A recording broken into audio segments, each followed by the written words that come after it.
After naman natin dyan guys, punta naman tayo dun sa summit. Yung pinakamataas na part ng bundok na yan.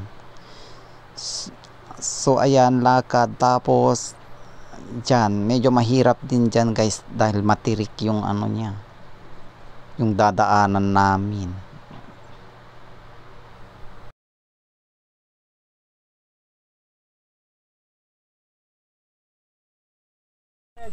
May hawakan naman, may tali naman. Mas mahirapan kasi kayo dyan. Go, go, go. Yan kasi yung sinasabi guys. Guys. Summit.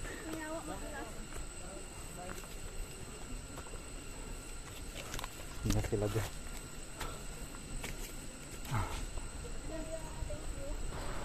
Ayan guys, dito na part yung talagang sobrang hirap dahil napakatirik yung bundok na iaakyatin namin. Kaya may mga taling yung mga ganyan, mga beshi, yung mga taling ganyan para dyan ka talaga humawak. Dahil sobrang hirap talaga. Konting lakad mo lang pagod ka na naman. Kaya madalas ang pahinga namin dyan mga beshi. Pero tuloy-tuloy lang kasi nga gusto mong makapunta sa taas, diba? Kaya magtiis ka. Kapag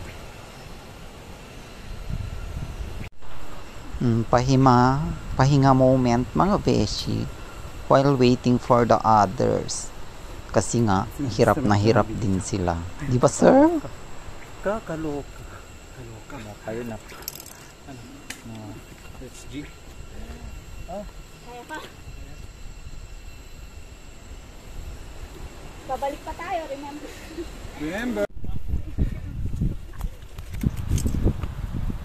At ayan guys, andito na kami. Malapit na kami sa pinakabungad ng pinakamataas na parte.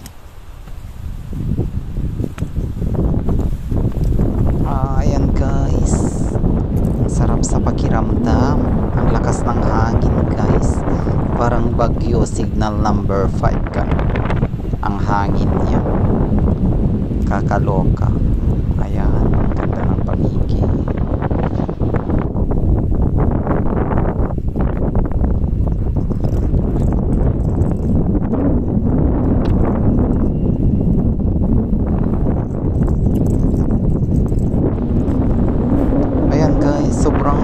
Lakas ng hangin, ayan, naihangin tuloy yung aking sombrero.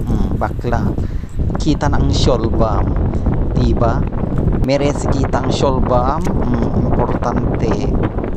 Ayan, nakarating ka sa taas ng pinakamataas na bundok dyan sa Gonzaga. Taraw mo dito guys, yung dun sa Calayan Island, at saka kita mo rin ang Apari.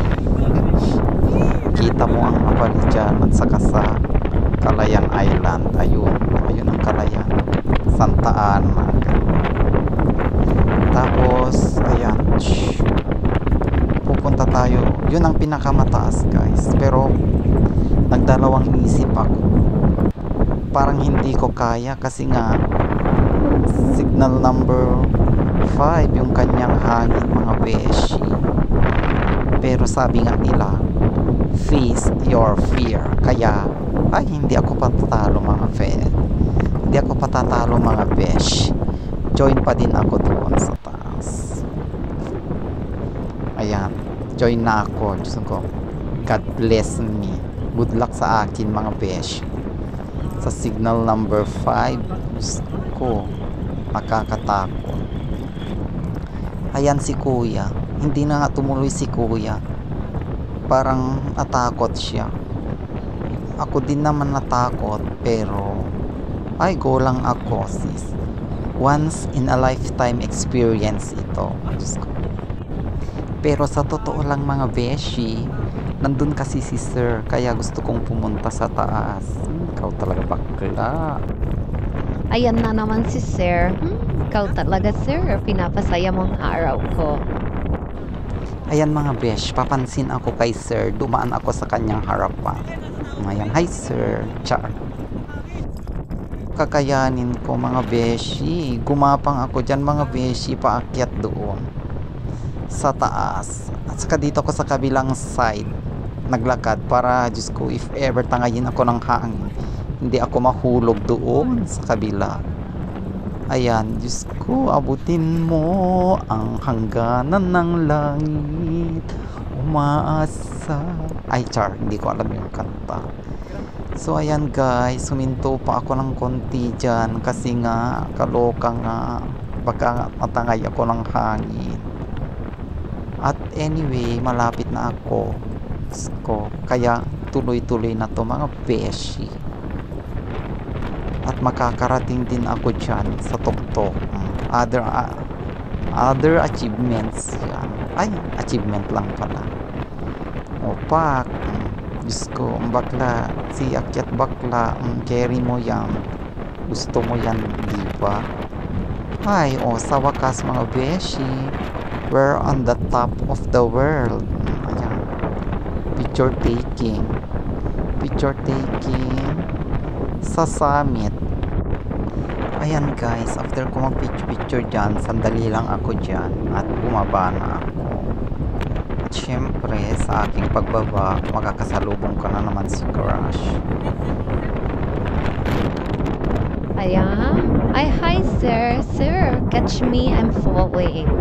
Charm, bakla. Sobrang dandi eh. Madadail deta, gasyang. Huy, madadail deta. At ayan guys, rumampa muna ako dyan.